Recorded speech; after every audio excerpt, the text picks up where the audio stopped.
Yang pertama,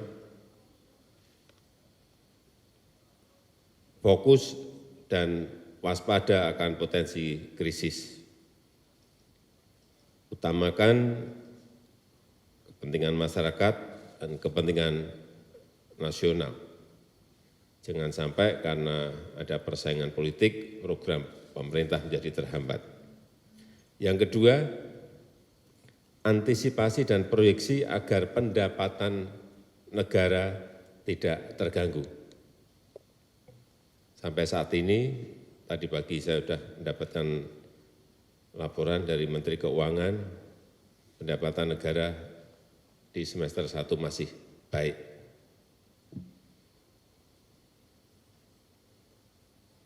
Kalau kita lihat, penerimaan pajak tidak setinggi tahun lalu. Penerimaan kepabianan dan PNBP juga terpengaruh karena harga komoditas yang tidak setinggi tahun lalu.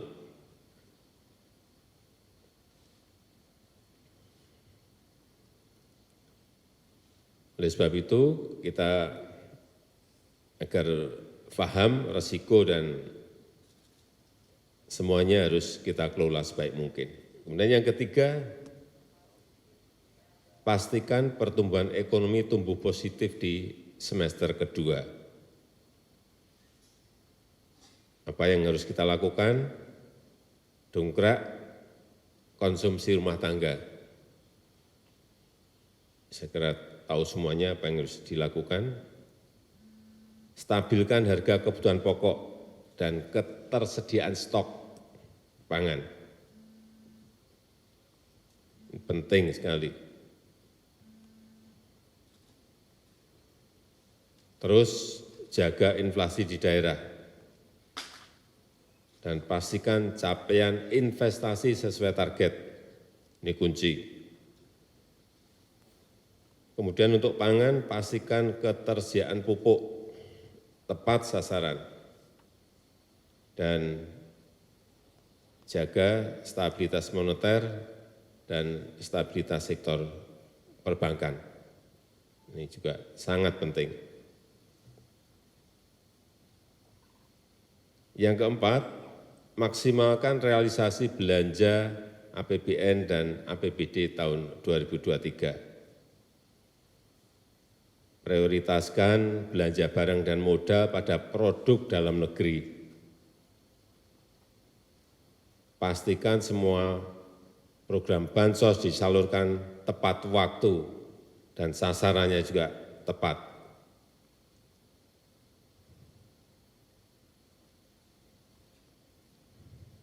Hilirisasi industri, infrastruktur energi terbarukan hingga ekonomi hijau.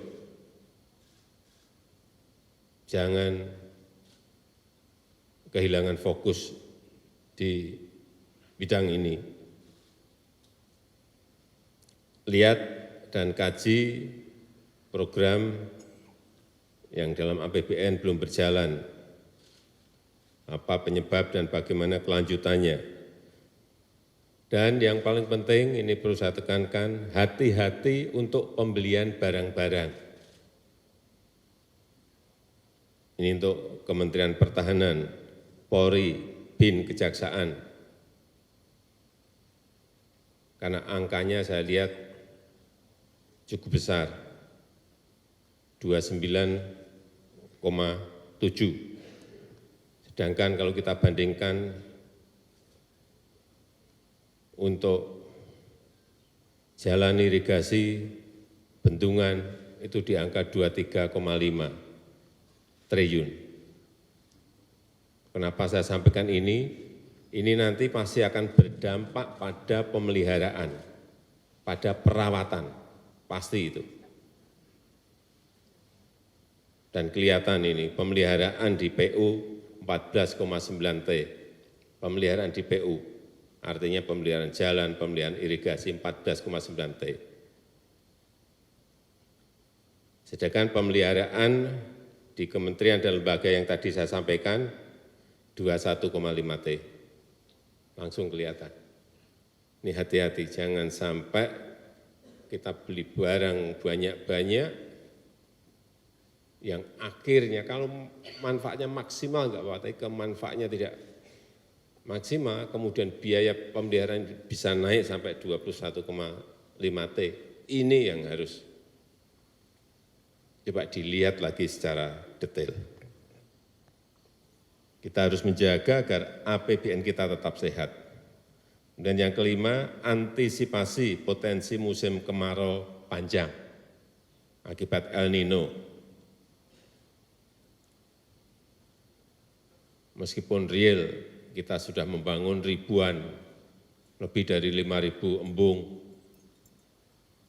Bendungan juga sudah selesai 38, akan selesai lagi menjadi 61 tahun depan.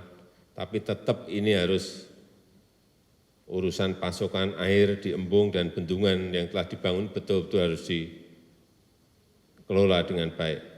Dan juga potensi terjadinya kebakaran hutan dan lahan. Yang terakhir, tetap jaga stabilitas politik dan keamanan masyarakat dalam tahapan pemilu 2024, agar pemilu berjalan dengan baik. Dan kawal terus penyelesaian non-yudisial, pelanggaran HAM berat masa lalu, dan lakukan pemulihan keamanan di Papua secepat-cepatnya, khususnya di Kabupaten Nduga, di Intan Jaya, dan di kabupaten-kabupaten yang lainnya.